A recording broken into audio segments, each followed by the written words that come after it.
The Galactic Council's most prestigious childcare agency had officially run out of options. In the gleaming crystal towers of the Crithian Imperial Palace, Queen Velshera sat alone in her private chamber, reviewing yet another resignation letter. This made 4-7. 4-7 trained professionals, each with decades of experience caring for the galaxy's most difficult children, and every single one had fled in terror. The problem wasn't that her twins were cruel or malicious. Kale and Lara were only 5 years old in human terms, and like most children their age, they experienced big emotions they couldn't quite control. The difference was that when these two got upset, their emerging psychic abilities turned those emotions into reality. A tantrum could send furniture flying across rooms. A nightmare could manifest as terrifying illusions that felt completely real. One particularly bad day had resulted in 3 palace wings being evacuated when Lyra's fear created the sensation of the floor disappearing beneath everyone's feet. The queen rubbed her temples, feeling the weight of impossible choices pressing down on her. In 2 weeks, she was scheduled to lead the most critical peace negotiations in a century.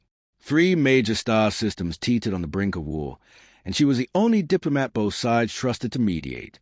But how could she leave her children when no one in the entire galaxy seemed capable of caring for them? The alternative was bringing them along, which would be disastrous. The last time Kale got overwhelmed in a public setting, he'd accidentally projected his frustration so powerfully that 12 ambassadors needed medical treatment for psychic shock. Meanwhile, 17 floors below in the service corridors, Tom Parker pushed his cleaning cart down the spotless hallway and hummed an old Earth song his father used to sing. He'd been working as a janitor in various government buildings across 3 star systems for the past 8 years. It wasn't glamorous work, but it paid well enough, and more importantly, it let him send regular credits back home to his sister Rachel and her 3 kids. Her husband had died in a transport accident 2 years ago, and Tom's income kept them fed and housed while Rachel finished her medical training. Tom didn't mind the work. He'd always been the kind of person who found satisfaction in simple things done well. A properly cleaned floor had its own kind of beauty. Plus, working night shifts in mostly empty buildings gave him plenty of time to think, and the solitude suited him just fine after growing up in a cramped apartment with 4 siblings. He'd been assigned to the palace for 3 months now, and had learned the basic layout pretty well. The service corridors ran parallel to the main halls, allowing staff to move invisibly throughout the massive structure. Tom had strict instructions about which areas were off-limits, but the palace was so enormous and the corridor system so maze-like that occasionally he took a wrong turn.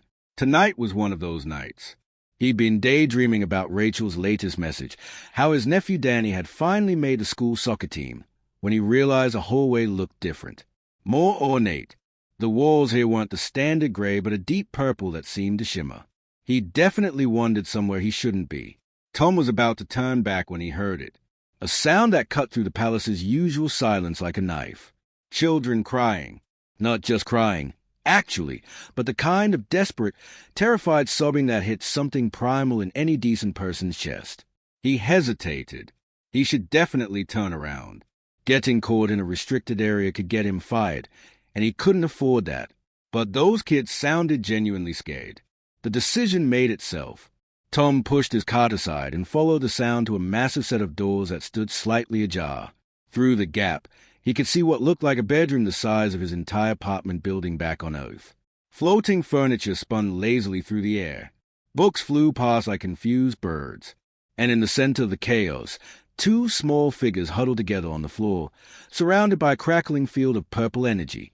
They were clearly alien, with a distinctive ridge-crested heads and luminescent skin of Crithians, but they were also unmistakably children. Small, scared, alone.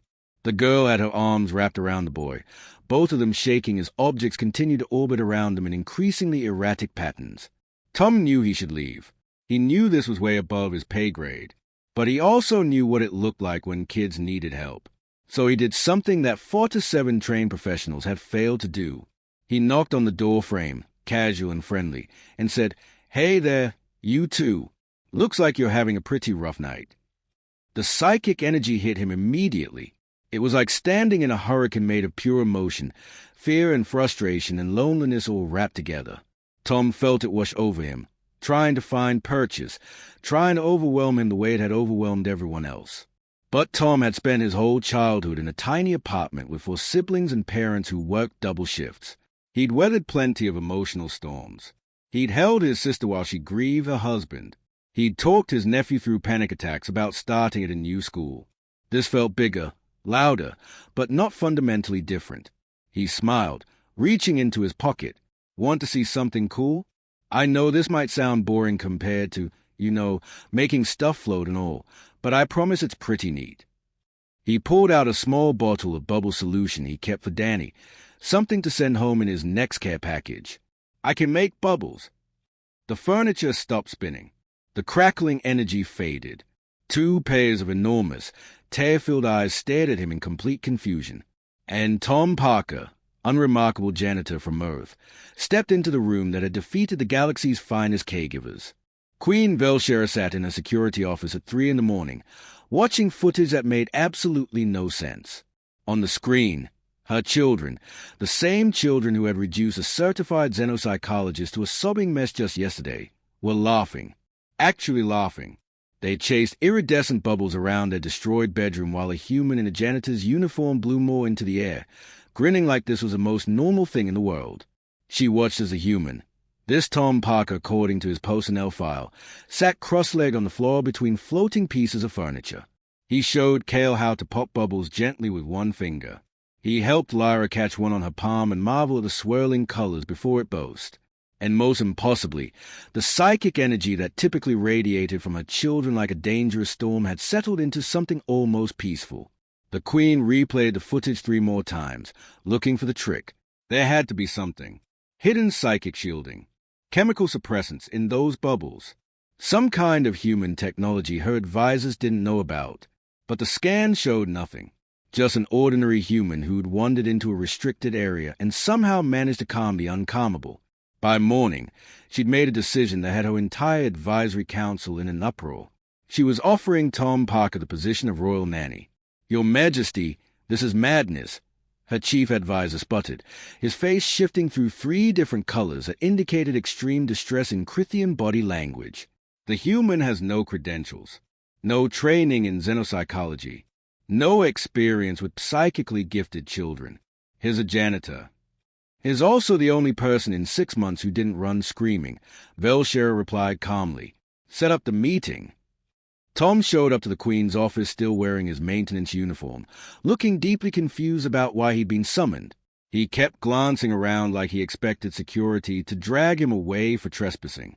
When Velshera offered him the job, he actually laughed, thinking it was some kind of joke. "I appreciate the thought, but I clean floors. I don't know the first thing about taking care of kids, especially not, alien royal kids with superpowers. You cared for them last night. I made bubbles and listened to them talk. That's not exactly childcare. It's more than 4 to 7 certified professionals managed to accomplish."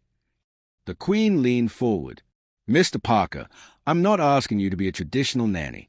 I'm asking you to be what you were last night. Someone who isn't afraid of my children." Tom was quiet for a long moment. Finally, he said, "Can I ask them if they want me around? Because if they don't feel comfortable, none of this matters." That response, more than anything, convinced Velshera she'd made the right choice. The palace staff gave him 3 days maximum. The betting pools in the servants' quarters were heavily weighted toward 2. The senior household manager signed him quarters near the children's wing with a weary air of someone who'd done this 4 to 7 times before and knew he'd be doing it again soon. Tom approached his first official day the way he approached everything, simple and straightforward. He showed up at the twins' door at the designated time, knocked, and asked if they wanted to hang out. No elaborate lesson plans. No structured activities designed by child development experts. Just a guy checking in on 2 kids. Kale tested him immediately. During breakfast, the boy got frustrated with his utensils and sent them flying across the room with a pulse of psychic energy. The senior servants who'd stayed to observe tensed, waiting for Tom to react with a fear or anger that typically made things worse. Tom just picked up the fork, walked it back over, and sat down. That happened a lot when you're annoyed. Kale nodded, looking defiant and ashamed at the same time.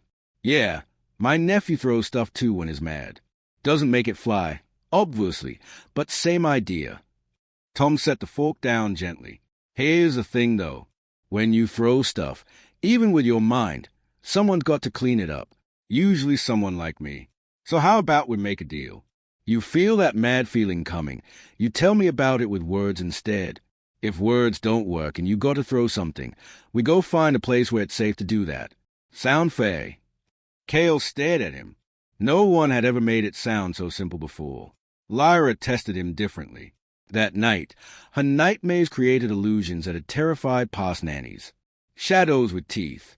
Floors that seemed to drop into endless voids. But Tom had grown up with a little brother who had terrible nightmares after their grandmother died. He knew the routine. He sat on the floor outside her room, back against the wall, and talked. Those are some pretty scary pictures your brain is making. Want to tell me about them? Sometimes talking about the scary stuff makes it smaller. The illusions flickered. A small voice came from inside the room. You're not afraid? Oh, I'm a little nervous, Tom admitted honestly. But I know they're not real. And I know you're the one making them. Which means you can unmake them too. You've got the control, even if it doesn't feel like it right now. By week 2, something remarkable had happened. The twins hadn't had a single major incident. The palace physician, deeply suspicious, ran every test imaginable on Tom. Blood work, brain scans, psychic resonance imaging. Everything came back completely ordinary. He was baseline human in every measurable way. So what's your secret? The physician finally asked in frustration. There must be something. Tom thought about it while watching Cale and Lyra play a game he'd taught them from Earth. Something simple with counting and hand claps. I don't think it's a secret exactly. Back home, my sister always said I was good with her kids because I didn't treat their feelings like problems to fix. Kids have big emotions. That's normal. These two just have big emotions with bigger consequences. But you have no fair response to their abilities. I didn't say that. I said I'm not afraid of their emotions. Tom smiled as Lyra successfully completed a complicated pattern, and Cale cheered for her. Everyone who came before was terrified of what these kids could do. And you know what?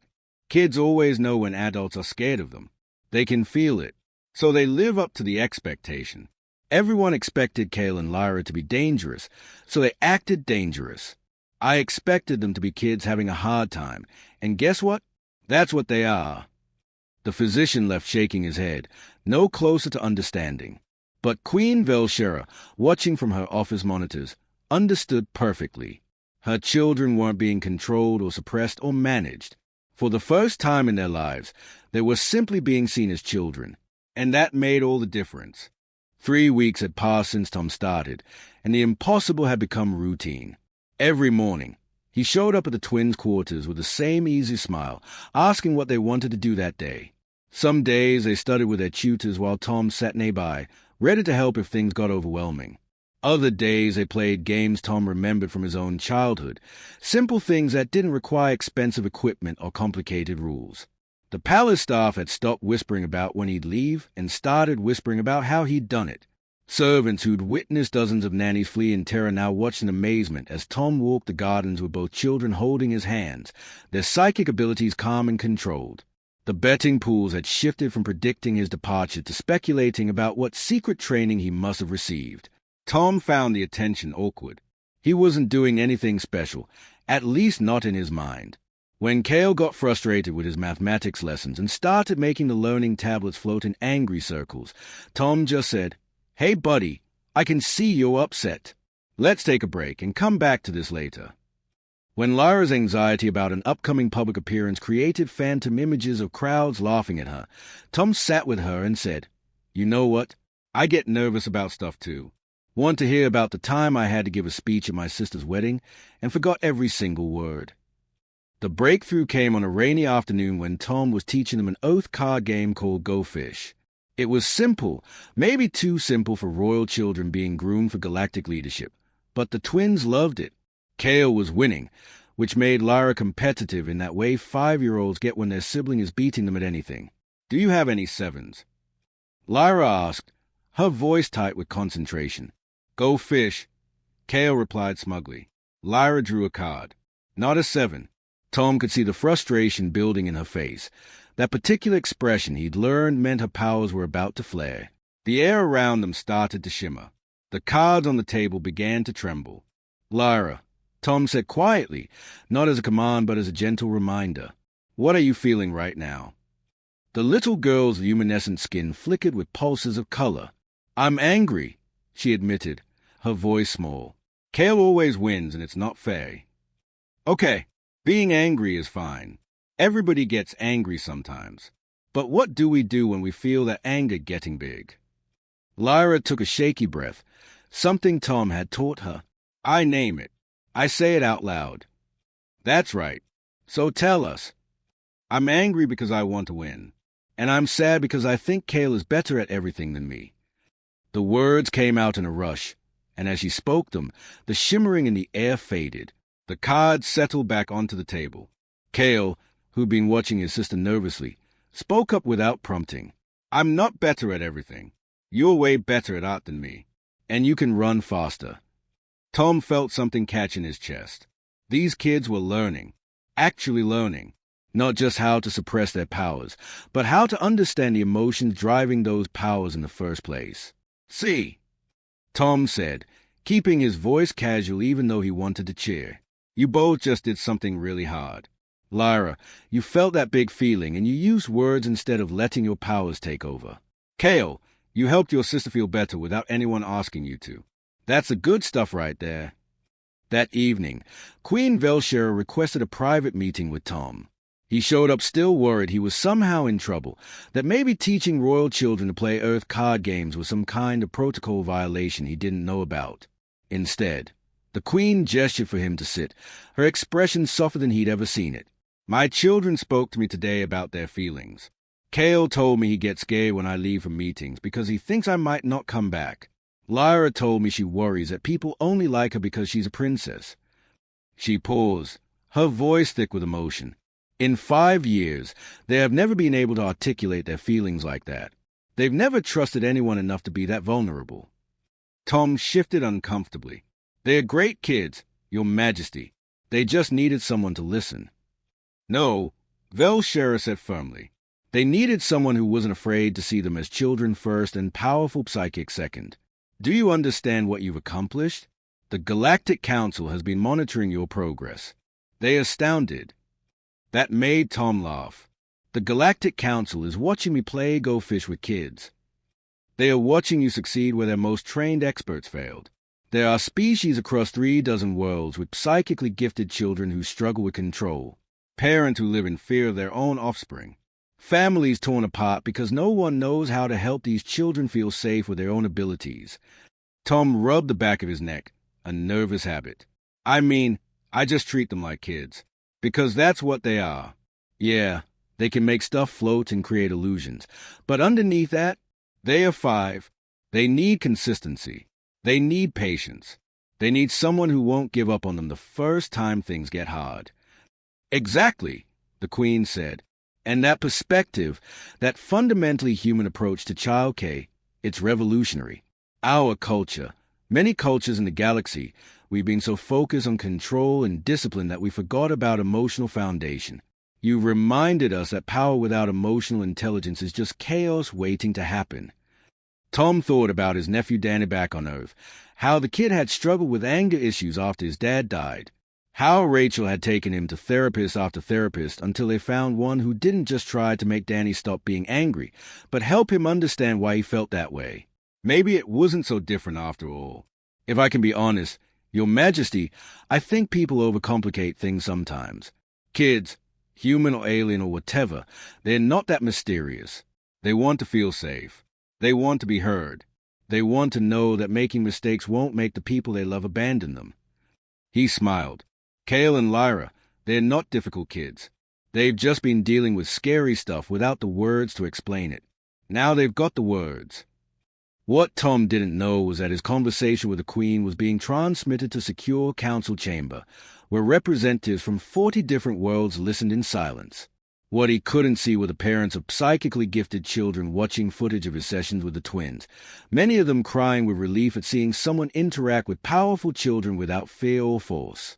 The human janitor who'd stumbled into a restricted wing 3 weeks ago had accidentally started something much bigger than either he or the Queen fully understood yet. But that understanding would come soon, along with complications neither of them were quite ready for. The news spread through diplomatic channels faster than Tom could have imagined. Within 2 weeks of the Queen's private meeting with him, his name was being mentioned in Galactic Council sessions. Articles appeared in off-world publications with headlines like "Human Janitor Succeeds Where Experts Failed" and "Revolutionary Childcare Methods Challenge Traditional Approaches." Tom tried to ignore it all and focus on the twins, but the attention was becoming impossible to avoid. The real trouble started when a delegation of traditional Crithian nobles requested an audience with Queen Velshera. Tom wasn't present for that meeting, but he heard about it soon enough from the worried looks the palace staff gave him afterward. The nobles were furious. In Crithian culture, emotional displays had long been viewed as weakness, something to be trained out of children as early as possible. For centuries, young Crithians were taught that control meant suppression, that true strength came from never showing what you felt. The idea that royal children, the future leaders of their empire, were being encouraged to express their emotions freely, to these traditionalists, it was nothing short of scandalous. "Is corrupting the heirs with primitive human sentiment," declared Lord Thexol, one of the most powerful nobles in the empire. "These children should be learning discipline and restraint, not playing card games and talking about their feelings like common younglings." The pressure on Queen Velshera was immense. She'd built a political career on careful diplomacy, on balancing progress with tradition. Now she found herself caught between the undeniable success of Tom's methods and the fury of influential nobles who saw those methods as an insult to everything Crithian culture stood for. Tom noticed a change in atmosphere before anyone told him what was happening. Palace servants who'd been friendly suddenly avoided his eyes. The twin tutors spoke to him in clipped, formal tones. And most worrying, Kale and Lyra themselves started acting different. Lyra grew quiet and withdrawn, her usual curiosity replaced by an anxious silence. Kale's temper, which had been steadily improving, suddenly became volatile again. Small frustrations that he'd learned to handle now triggered flashes of psychic energy that sent objects skittering across floors. Tom tried talking to them, but they'd clam up whenever he asked what was wrong. It wasn't until he found Lyra crying in the garden, creating sad illusions of rain, that only she could see, that the truth finally came out. "Lord Thexol visited yesterday," she whispered, her voice barely audible. "He said Mother is going to send you away because we're not learning to be proper Crithians. He said we're being weak and shameful." Tom felt anger rise in his chest, the kind of protective fury that comes from seeing kids hurt by adult politics. He took a slow breath, practicing what he'd taught the twins. What else did he say? That we should have learned control by now. That we shouldn't need someone to help us with our feelings. That strong Crithians handle everything alone. Kale appeared from behind a hedge, his face miserable. He said you're making us soft and that we'll never be good leaders if we keep acting like babies. There it was. Adults had been filling these children's heads with shame and fear, undermining everything they'd built together. Tom sat down on the garden bench, suddenly feeling very tired and very far from home. He was just a janitor who'd wanted to help 2 scared kids. Now he was caught in the middle of a culture war he barely understood. "Listen to me, both of you," he said finally. "What you're learning, talking about your feelings and asking for help when you need it, that's not weakness. That's actually one of the hardest, bravest things a person can do. It's way easier to pretend everything's fine and push all your feelings down deep where no one can see them." But Lord Thexol said, "I know what he said, and I'm not going to tell you he's wrong about his own culture because that's not my place. But I will tell you this. Back on Earth, we used to think the same way. We told boys they couldn't cry and girls they couldn't be angry. We told everyone to just be tough and handle things alone. And you know what happened? A lot of people got really hurt. They got sad and angry and scared, and because they never learned to talk about it, those feelings came out in bad ways." Kale's psychic energy flickered around him, responding to his confusion. "So what are we supposed to do? Mother says we need to learn your way, but Lord Thexol says it's wrong." Tom didn't have a good answer. He was in way over his head, caught between competing philosophies and an alien culture he'd never fully understand. But he knew these kids needed honesty more than anything else right now. "I think maybe there's a middle path," he said slowly. You can learn to control your abilities, really control them, not just push them down. And you can understand your emotions at the same time. The two things aren't opposites. Actually, I think understanding what you feel makes real control possible. Over the next few days, Tom realized the situation was worse than he'd thought. The conservative nobles weren't just complaining to the Queen. They were actively interfering with the twins' routine, showing up unannounced to observe Tom's sessions and making pointed comments designed to undermine his authority. They scheduled mandatory traditional training sessions that left both children exhausted and upset. The worst part was that Tom could see his time running out.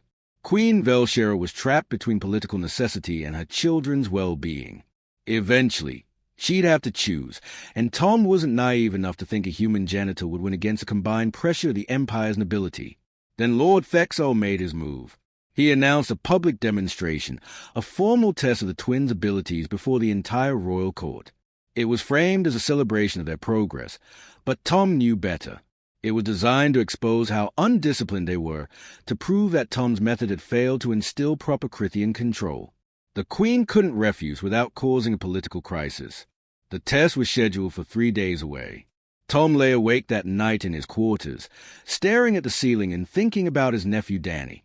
When Rachel's husband died, everyone had advice about how Danny should grieve. Teachers said he needed structure. Relatives said he needed to move on.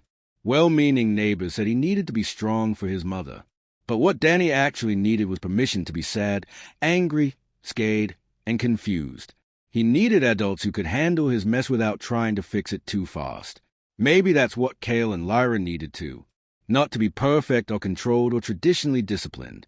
Just to be honest about what they felt, even when that honesty was messy or uncomfortable or didn't fit neatly into anyone's cultural expectations. Tom made a decision. He wasn't going to coach the twins to perform for Lord Thexel's test. He wasn't going to help them fake the kind of rigid control the nobles wanted to see. Instead, he was going to encourage them to be completely, honestly themselves. It was a huge risk. It might get him fired, might even cause diplomatic problems for the Queen. But he'd promised these kids he wouldn't abandon them, and that meant trusting them to show everyone who they really were.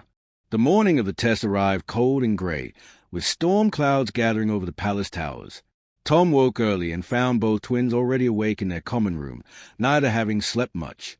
Lyra was creating small, anxious illusions that flickered and died, unable to maintain their form. Kale sat perfectly still, his psychic energy coiled so tightly around him that the air shimmered like heat waves. "Hey," Tom said softly, sitting down between them. "How are we feeling?" "Scared," Lyra admitted immediately, then looked surprised at herself for saying it out loud. Kale said nothing, but his jaw was clenched tight, trying so hard to keep everything locked inside the way the nobles wanted. Tom recognized that look. It was the same expression Danny wore to his father's funeral, trying to be brave and strong when what he really needed was permission to fall apart. "Kale, buddy, what's going on in your head right now?" "I'm supposed to show control today," the boy said through gritted teeth. "Perfect control. Lord Thexel will be watching. All the nobles will be watching. If I mess up, they'll say you failed and they'll make you leave." "And that makes you feel what?" "Angry. Really, really angry." Kale's voice cracked. "I'm angry at Lord Thexel for making us do this. I'm angry at everyone who says the way we're learning is wrong. And I'm scared that I'll get so angry during the test that I'll lose control anyway, and then it'll all be my fault that you have to go." The psychic energy around him pulsed dangerously. Objects in the room began to vibrate. This was exactly what the nobles expected to see, what they wanted to see. Proof that emotional honesty led to chaos. Tom didn't try to calm him down. Instead, he said something that made both children stare at him in shock. "Good. Hold on to that feeling. Don't push it away. But listen to me, both of you. Today, you're going to walk into that hall in front of all those nobles, and you're going to be completely honest. If you're scared, show them scared. If you're angry, show them angry. And then you're going to show them something they've never seen before." "What?" Lyra whispered. "That you can feel all those big feelings and still have control. Real control. Not the fake kind where you pretend nothing bothers you. The real kind, where you know exactly what you're feeling and you choose what to do with it."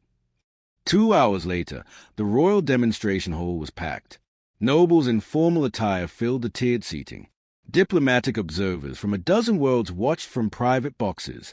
Queen Velshera sat on her throne, her face carefully neutral, though Tom could see the tension in her shoulders. Lord Thexol stood at the center of the hall, his expression smug. He designed a series of challenges specifically calculated to overwhelm the twins, to trigger their abilities in uncontrolled ways that would prove his point. Tom stood off to the side where participant attendants were allowed, his heart hammering. The first challenge was deceptively simple. The twins were asked to demonstrate their psychic abilities by moving a series of increasingly heavy objects across the room. Easy enough, except Lord Thexol had arranged for certain nobles to whisper critical comments just loud enough for the children to hear. Look how uncertain she is. A properly trained child would show more confidence. The boy lacks focus. Disgraceful for royal blood. Tom saw Lyra's hand start to shake. Saw Kale's face flush with that familiar anger. The objects they were moving began to wobble erratically. This was the moment. This was where past nannies had watched everything fall apart. But then Kale did something no one expected. He stopped. Just stopped the demonstration completely, set the objects down carefully, and turned to face Lord Thexol directly. "I need to say something," the boy announced, his voice clear and strong despite the tremor in it. The whole fell silent. This wasn't part of the planned demonstration. Lord Thexol's expression darkened. "This is not appropriate. You will complete the challenge." "No," Kale said, and Tom felt pride surge through him. "I'm going to use my words first, like Tom taught me. I'm angry right now. Really angry. Your friends are saying mean things about my sister and me, and it's making it hard to focus. That anger is making my abilities want to explode out of me. I can feel it." Gasps rippled through the crowd. Admitting emotional difficulty in public was unthinkable in traditional Crithian culture.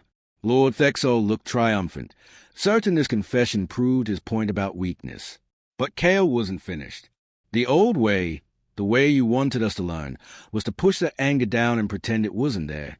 But it was always there, getting bigger and bigger until it came out in bad ways. Tom taught us different. He taught us to say what we're feeling. So I'm saying it. I'm angry, and I'm scared, and I'm worried about disappointing my mother. Lyra stepped forward, joining her brother. "I'm scared too," she said, her voice smaller but just as determined. "I'm scared everyone thinks we're not good enough. And when I get scared, my illusions start making themselves without me meaning to.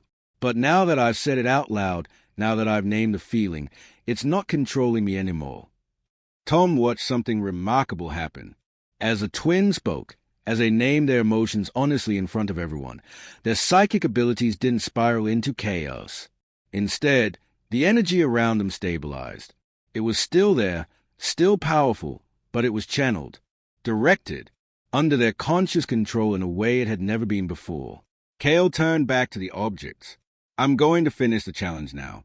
I'm still angry, but I'm choosing what to do with that feeling."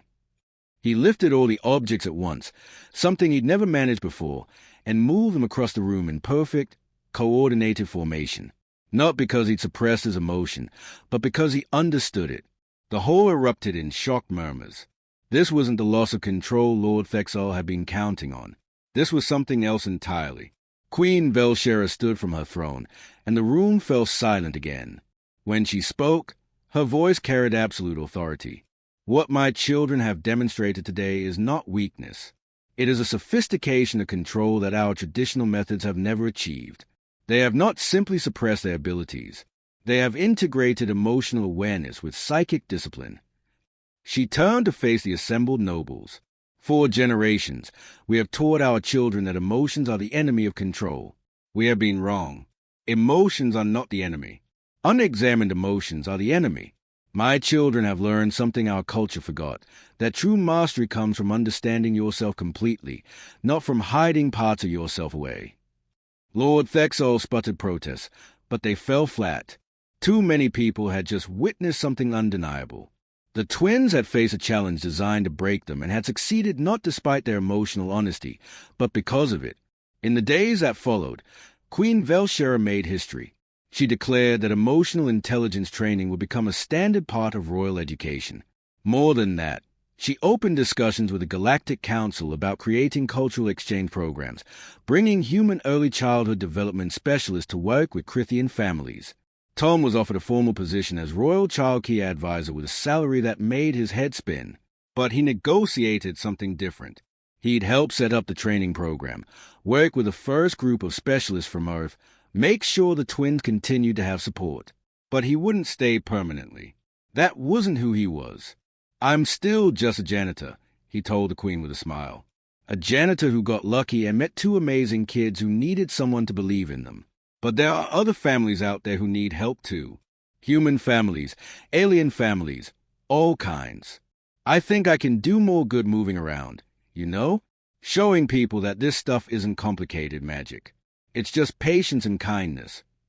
On his last official day at the palace, Tom found Kale and Lyra waiting for him in the garden where they'd spent so many afternoons. They'd made him something, a holographic recording of all their favorite moments together. There were the bubble sessions from that first night, card games and garden walks. The time Kale had finally managed to express his anger in words instead of psychic outbursts. The moment Lyra created an illusion on purpose, as art instead of accident. "You're not really leaving forever, right?" Lyra asked, her eyes shimmering with unshed tears. "I'll visit," Tom promised. "And you can message me anytime. But you two don't need me anymore. You've got this figured out. You're going to be amazing leaders someday, the kind who lead with both strength and compassion." As Tom walked out of the palace for the last time, his cleaning cart replaced with luggage, he thought about how strange life was. He'd come to this planet to mop floors and send money home. Instead, he'd accidentally helped shift an entire culture's understanding of emotional development, not through any special training or knowledge, but simply by treating two scared children with the same kindness he'd shown his nephew back on Earth. The galaxy's most feared children had become symbols of a different kind of strength. And Tom Parker, ordinary human janitor, had proven that sometimes the most revolutionary thing you can do is simply be kind, patient, and willing to listen. Those qualities could bridge any gap, even between species separated by countless light years and centuries of cultural difference. 6 months later, Tom was working maintenance on a station near the Outer Rim when he received a message. It was from Kale and Lyra, excitedly telling him about their first successful diplomatic appearance representing their mother at a treaty signing. They'd been nervous, they wrote, but they'd used their words. They'd been honest about their feelings, and everyone had listened. Tom smiled, saved a message, and went back to mopping floors. Somewhere out there, two children he'd helped were changing the galaxy. And that was more than enough.